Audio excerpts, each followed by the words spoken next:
Ô Gabriel, o Ariano Suassuna, né, um poeta que eu admiro muito, um escritor, ele dizia assim, toda história difícil de viver, fácil de contar. E você falou bem rapidinho, fiz arquitetura, direito e tal. Eu quero te fazer uma pergunta técnica. A sua opção pela arquitetura te ajudou um pouco na arte a sistematizar? Porque eu tenho um amigo que é pintor e ele fala assim que a arte tem que ser livre. Mas, assim, faz o contraponto pra gente. A arquitetura te ajudou de alguma maneira? Ajudou muito. Alguns professores foram muito marcantes nessa minha caminhada de entender mais a arte, de entender a parte técnica, a parte de história da arte. Um professor me marcou muito, ele chama Manfred, da UEL. Nossa, sempre lembro dele, falo, gente, ele mudou minha vida. Como que ele te ajudou, assim? Ele trouxe técnica ou sensibilidade pro seu trabalho, pro seu jeito? Ele me despertou coisas que estavam ali escondidinhas. Tem até um livro, citar ele, que eu acho que o contraponto vai ficar mais claro. É um livro da Julia Cameron. Ela tem mais de 5 milhões de exemplares vendidos e ela fala sobre a jornada do artista. Ele me indicou esse livro, ele comentou sobre esse livro uma vez e eu comprei. E ele é quase que didático. É uma professora de arte, uma artista também, que mostrava como o artista às vezes vai para profissões sombra, o que ela chama de artista sombra. Ele escolhe, por exemplo, ele é bom em letras, em palavras, aí ele vai ser advogado. Ele é bom em desenho, ele vai ser arquiteto, porque é o caminho mais seguro. Principalmente quando você está no interior, num país periférico, numa cidade periférica. Eu tenho muito orgulho de ser daqui, mas nós não estamos no grande circuito. Não, te entendo perfeitamente. Que fica entre Estados Unidos e Europa. É ali que o pessoal consome arte, até hoje, e agora com a Ásia. Então, ele me mostrou que era possível, ele me apresentou diversos artistas que eu não conhecia, ou que eu conhecia pouco. Por exemplo, eu lembro de exercícios como dissecar a obra do Michelangelo, você ter capacidade de olhar para aquele quadro e fazer aquela geometria, aquela matemática, aquela parte técnica, depois entender como que aquela imagem se materializou.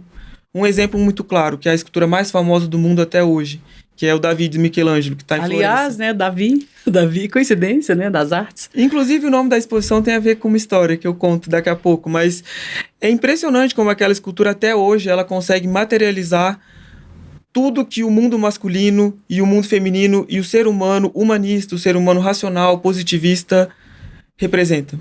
Ele sintetizou tudo aquilo e hoje está muito claro que vivemos dessa maneira. Até o momento que o Michelangelo fez a obra, não estava assim. Se você pegar o Davi do Donatello, o Davi do Rafael, é completamente diferente. É um menino pós-batalha com Golias, com a cabeça na mão, e o Michelangelo trouxe um Davi mais humano, um Davi tenso. Aqui tá bem tenso nele, as veias. Franzida a testa, né? Um Davi pronto para a batalha, que não esconde os seus medos, é forte, mas ao mesmo tempo mostra o seguinte: eu vou ganhar com a cabeça. A minha maior vitória não é força física, é sim a força intelectual. Isso é o homem humanista, esse é o homem que a gente vive até hoje, né? A ciência, apesar dos percalços, principalmente hoje no Brasil, a ciência ainda representa muito. A gente não vive mais sem isso, né? Estamos aqui num podcast. Então, é muito interessante de ver como esses artistas foram visionários. E eles foram contemporâneos, se você pensar, dois grandes, né? Da Vinci e Michelangelo foram rivais, viveram na mesma cidade, na mesma época.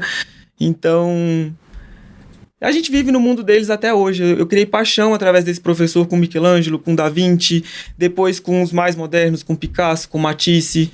Juan Miró é um que eu admiro muito, que traz ingenuidade, que traz autenticidade. Cor, né? Cor, muita cor. Muito. Principalmente para os artistas do fauvismo, né? Aquela história de a cor é forte, a cor representa muito. E despertou essa sensibilidade além do lado técnico. Eu aprendi muito na UEL, muito. Eu sempre falo isso para meus amigos, eu sou muito grato por ter vivido uma faculdade... UEL é a Universidade de Londrina, né? Isso, para quem está nos vendo, nos ouvindo. Isso, é a Universidade Estadual de Londrina, que inclusive completou 51 anos semana passada. E eu fui aluno 2 vezes da UEL, né? E foi muito marcante para mim ter tido acesso a esse mundo intelectual. Muita gente fala que faculdade pública tem seus percalços, tem suas dificuldades, mas tem muita gente boa lá. Tem muita gente competente, tem muita ciência sendo desenvolvida.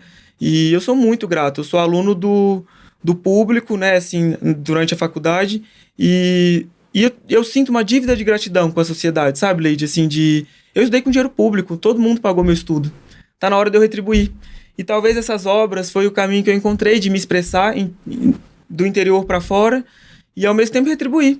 Eu quero que as pessoas olhem para essas obras e se conectem, que sintam alguma coisa, que tragam esse assunto pro dia a dia, pro almoço, sabe? Voltar a falar disso, a gente fala de tanta coisa e assuntos assim ficaram para depois. Antes de televisão, antes de internet, tudo isso, as pessoas se reuniam para falar do novo livro do José de Alencar, do Machado de Assis, era comum nas nossas famílias. Claro, o Brasil tinha problemas de analfabetismo e tudo, mas dentro da família que a gente vive hoje, era possível fazer isso e hoje não mais. Tem pouca gente falando, principalmente no interior. Então eu tô muito feliz e muito grato até para a Eliane e o Gustavo, que abriram as portas ali da Casa da Cultura para mim, através da prefeitura, e trazer esse circuito. Eu sentia carência disso. Quando eu era novo, parecia um mundo tão distante para mim.